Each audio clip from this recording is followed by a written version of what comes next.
Hello, everyone, and welcome to ADAA's public webinar, Recovering from Bullying and Interpersonal Cruelty. I would like to introduce our presenter, Dr. Sosin. She is the director of the PhD in Counselor Education and Supervision program with the Department of Counselor Education and Family Studies at Liberty University. She has 36 years of clinical and teaching experience. Her clinical practice includes the assessment and treatment of children, adults, couples, and families, as well as teaching, supervising, public speaking, and consultation to clinicians. Dr. Sosin has developed scholarship graduate curriculum and community programs covering diverse subjects, including qualitative research, family development and functioning, evidence-based practice, and clinical excellence.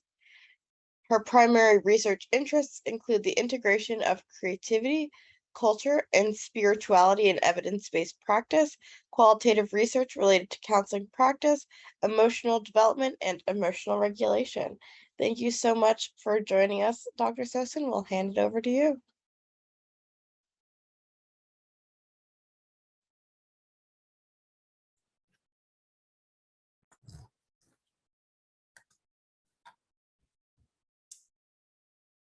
Hello, I'm Dr. Lisa Sasson, and I am really honored to be here today to talk to you about recovery from interpersonal violence and bullying. I'm very passionate about this topic. I've been in the field of clinical counseling for 35 years. And I've been doing research on this topic and bringing diverse people together to recover. And I think for today, let's consider the combination of the terms interpersonal violence and bullying as interpersonal cruelty. And I think that when we think about our lives, when we close our eyes for a moment and think about our lives, when we look at them as kind of a movie, I think we can all find that there are times when we've been bullied, we've been marginalized, we've been mistreated, sometimes because of our gender, our race, our culture. So right now I'm a professor at Liberty University, and I direct their doctoral program in counselor education and supervision. And I've had a research agenda since 2017 on this topic and have written and published and presented wherever I can to help people learn about how to promote recovery for people you care about and how to find recovery for yourself. So without going on any longer, I will continue with my slides. Well, you can see from reading these statistics how wide-ranging bullying is. Certain groups especially are bullied around the world. Women, people of color, people with ethnic and cultural differences than the groups that are in power. So just take a look at this. We can be sad about it together, and we can grieve about it, and then we could think about how we can make a difference. Sometimes just looking at people in the eyes and smiling at them It's hard to recover from bullying. There's lots of accusing that goes on inside and memories,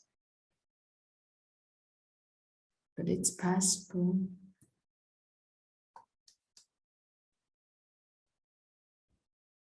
Here's some of the impacts. The biology of shame is very intense. So if we think about the brain as both the brain and the head, and we can use a hand, Dan Siegel, he is a psychiatrist out of Harvard, and he does a lot of research on these types of things, and he uses a hand and an arm to talk about the brain. So this part of my hand is like the brain. And this part, you could see I broke my hand. But this part of the hand is the nervous system. So the brain is really throughout the body. It's not just in the head.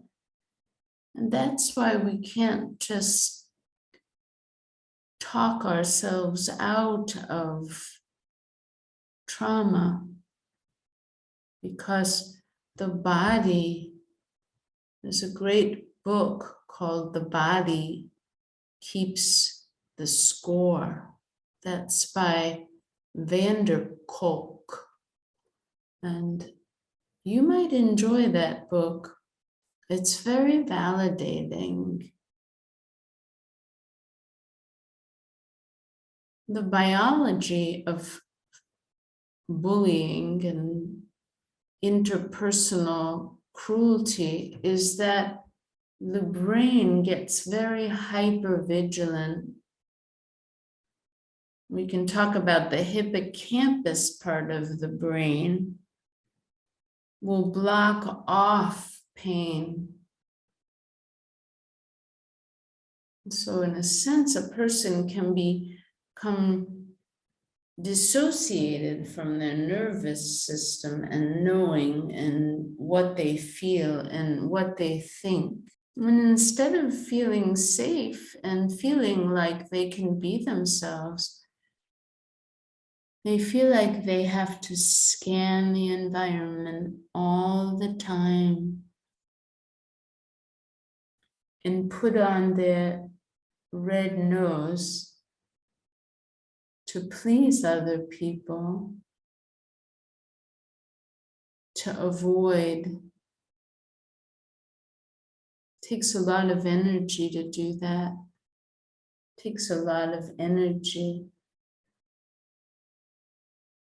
When there's fear and trauma at a high level, the brain sort of gets very intensely activated.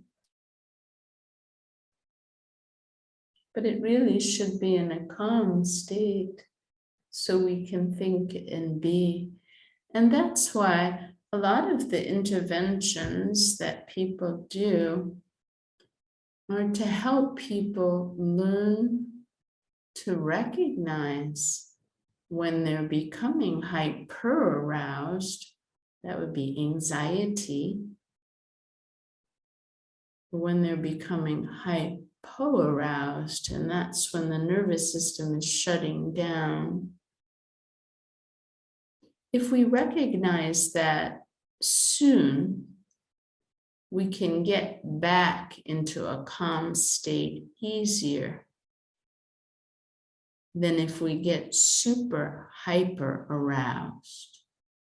We all have experienced times when we feel out of control of our emotions and our thinking, sometimes even our behaviors. Sadly, if people don't have an opportunity to share what happened to them and to rework the lies that they learned about the world and themselves and others. The core beliefs can get very ingrained. Beliefs like people are cruel, people will hurt me, I can't show who I am, and they become so automatic. But when we learn to relax and reconnect inside, when our body is relaxed, and we learn that we can quiet our mind and face our memories, a lot of good healing comes. One thing that I've been doing for several years now is this creative and expressive arts personal growth group for fear and shame. What I like to do is bring together diverse people who have experienced these kinds of cruel things, and together to learn. The interventions that I teach in CAPG are those evidence-based interventions for recovery. A lot of them are for recovering from trauma, because, like I said, interpersonal cruelty is usually traumatizing. So you can see in this first session, one of the most important things to do for people and yourself who have experienced shaming and bullying and violence is to get in a group of people who are safe and who are also exploring shame, resiliency. That's a term that Brown coined, and she's done research on this for a long, long time. You can see her speak on a TED Talk. Her name is Brené Brown. You might enjoy reading her books. One of the things we do early on in the group is help people learn to get back in there, what's called in the field window of tolerance. That's that place inside where it's quiet. Remember I talked to you about, can you get quiet and comfortable?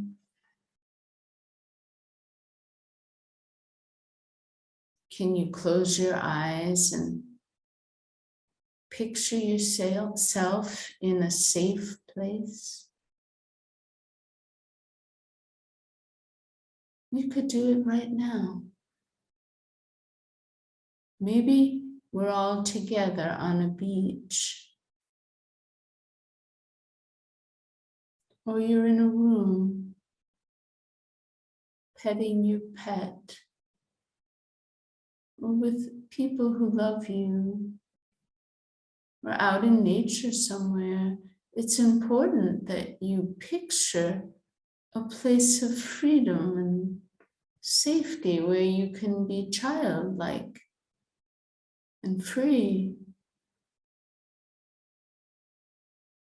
Lots of folks have lost that internal experience.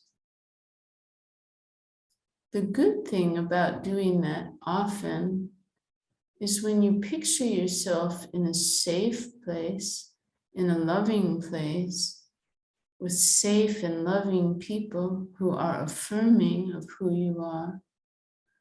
what happens in the brain and the body is the same as if you were actually doing those things. Isn't that neat?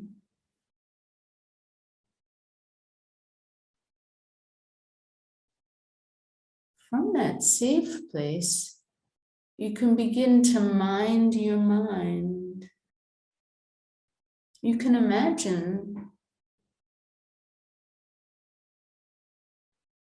sitting in your safe place. Maybe you're with somebody who loves you, or you have a certain faith or spirituality that's calming for you. You can even imagine being little, being in a loving parent's arms, or with a pet that loves you as you are. This calms the nervous system. At first, it's hard for people because the brain is a wandering machine. And when it's hypervigilant, especially, it goes all over the place. But mindfulness practices help us learn to cultivate a quiet mind and body. Notice how I said cultivate, because you have to practice it. It takes a lot of practice. When you're mindful and still, you can what's called regulate your emotions more effectively. A lot of us are dragged around by our emotions and thoughts and feelings, but we're not our emotions or our thoughts or our feelings, are we? We have feelings and thoughts, and some of them reflect our true values and ideas and desires, but a lot of them may not. You can learn to sort out thoughts and feelings, even core beliefs that you've had for a long time. And you can learn to monitor and modify those. You can transform them into compassion. You can have a relationship with yourself that's kind and loving and patient. And it helps you to be more kind and loving and patient to others. These are things we do in sessions 3 and 4. We learn some activities to help us cultivate a quiet mind. In session 2, before we do any of those, we begin to explore who we are again. Interpersonal cruelty can rob us of our own identity. I'll show you a slide of some of the things that are included in our authentic core identity. You have a core identity. You're a person, and you've been blossoming since you were born. In order to be ourselves, we have to know ourselves. The brain is a relational organ. It's the only organ in the body that's relational. That means that in order to grow and be and self-calm, We need caring and loving others to affirm us and love us and even set limits and tell us the truth. And we need people who enjoy us and rest with us and promote our autonomy and identity.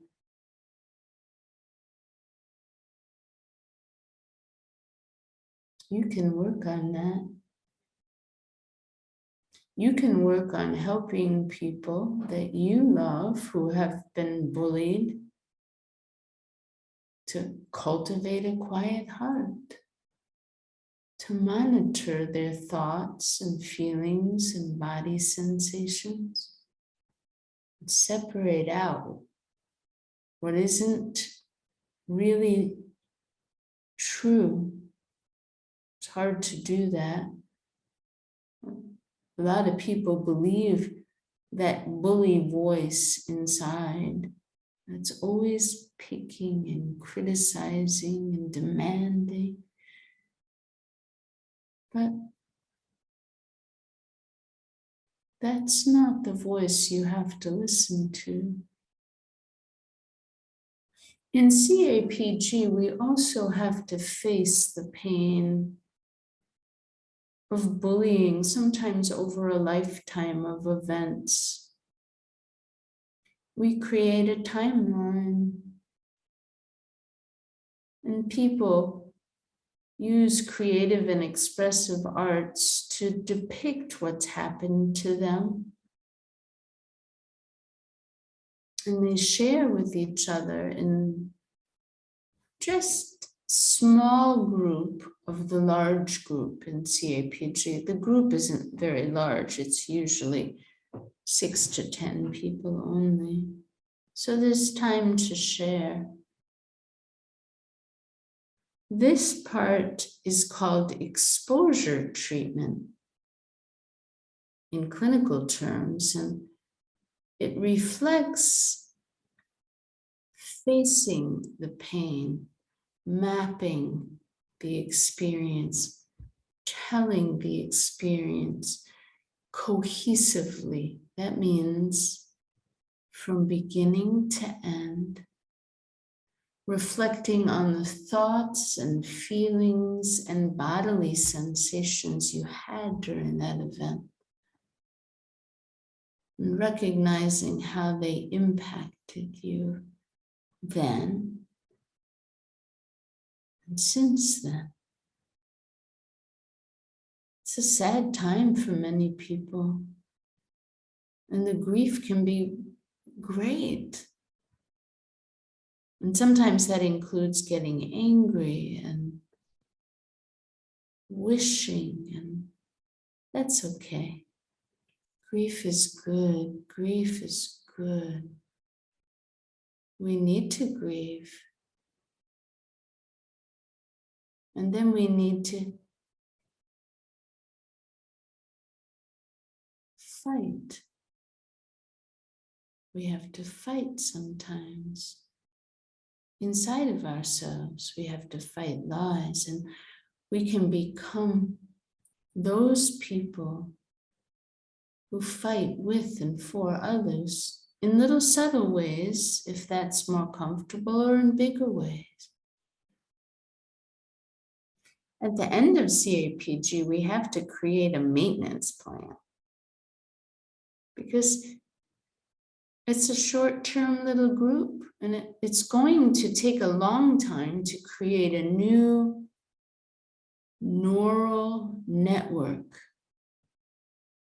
that's compassionate and kind and celebrating of one's humanity, one's shared humanity. That's the work of Kristen Neff and her self-compassion research, and how powerful it is. Self-compassion, that's what we're talking about. The thing is that experiences over a lifetime create strong neural networks of the brain. In the limbic system, remember we used a hand. The limbic system, this is the frontal lobe where we think and we be ourselves when we're calm. Around here, we have this finger tucked in.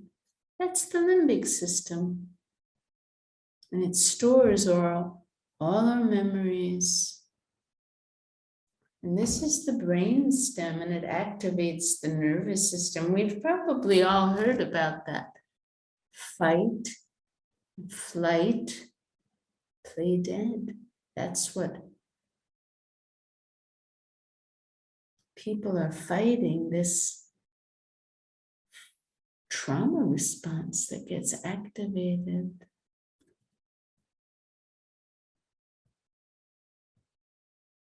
So there's a strong emotional limbic system stored. We said a neural network. And in counseling or counseling groups or with loving others, we have to create a competing neural network that's kind. Does that sound easy?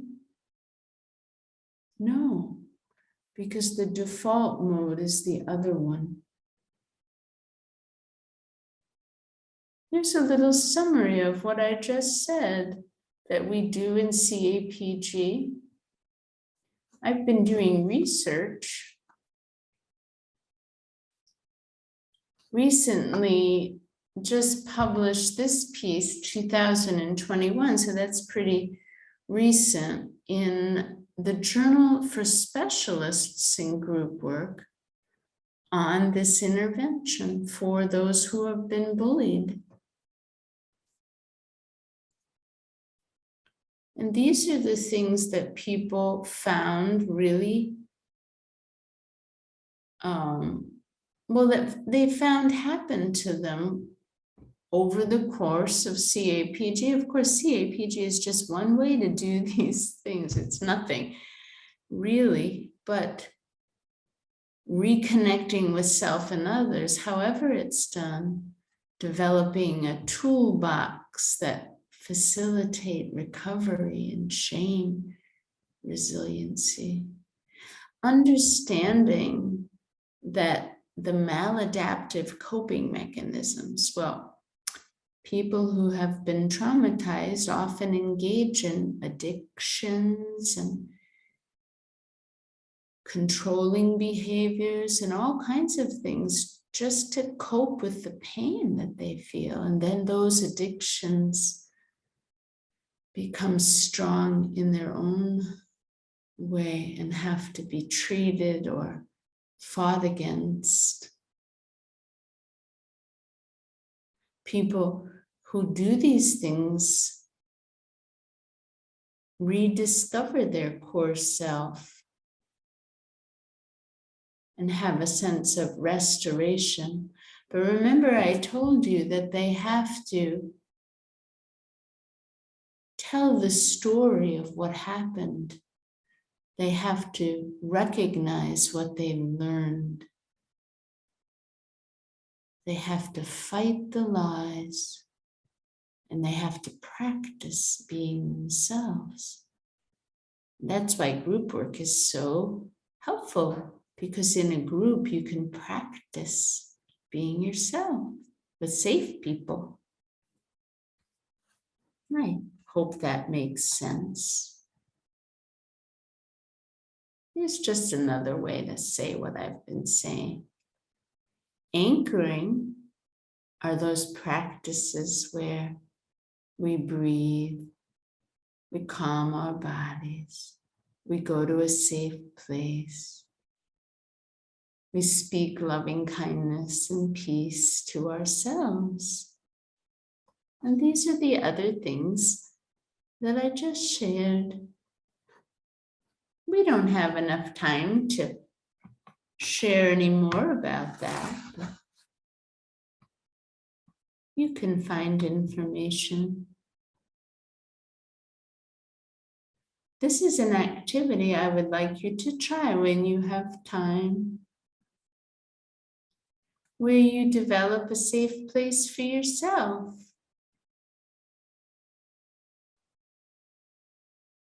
Like we did already, you closed your eyes and you pictured yourself somewhere safe. Then you can color it on a piece of paper. Really take note of what you feel and think when you're there and who's there. You can indulge in that. Around you in your safe place, you can put little birds, and those birds can represent different parts of you. These are what's called identity markers. We can have this PowerPoint available, so you can download it and see it. And you can help people you love also to do this activity. First, it's safe place.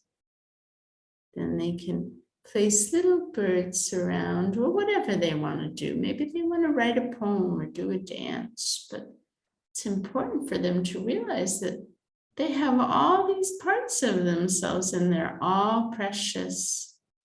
They need to be themselves in the world, and they can be. And that's really all we have time for. I have a lot of reading material for you if you're interested. And before we go, I just want to thank you for joining me, for doing your own work of recovery, please, and for becoming a safe place for people to heal with. And you can do that by being a real human, a kind human. Yeah, spread the news. Thank you.